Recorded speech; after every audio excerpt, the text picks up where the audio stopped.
ভোরের আলো ফোটার আগেই আতঙ্কের এলাকায় নামে যৌথ বাহিনী। শরীয়তপুরের জাজিরা উপজেলার বিলাসপুর ইউনিয়নে পুলিশ ও সেনাবাহিনীর যৌথ অভিযানে বিপুল পরিমাণ হাত বোমা ও বোমা তৈরির সরঞ্জাম উদ্ধার করা হয়েছে।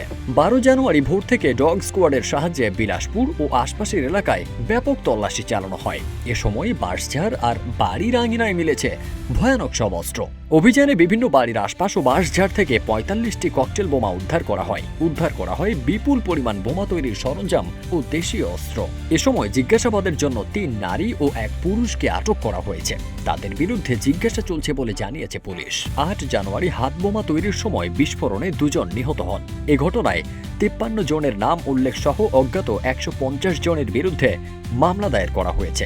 বিস্ফোরণের ঘটনার পরই এমন কঠোর অভিযান চালিয়েছে যৌথ বাহিনী। যারা সংঘর্ষের সাথে জড়িত তাদের প্রত্যেকটা বাড়িতে আমরা সার্চ করেছি এবং সার্চ করার পরে আমরা সেখানে বেশ কিছু দেশীয় অস্ত্র, ককটেল তৈরি সরঞ্জাম এবং পাশাপাশি আমরা বেশ কিছু ককটেলও পেয়েছি।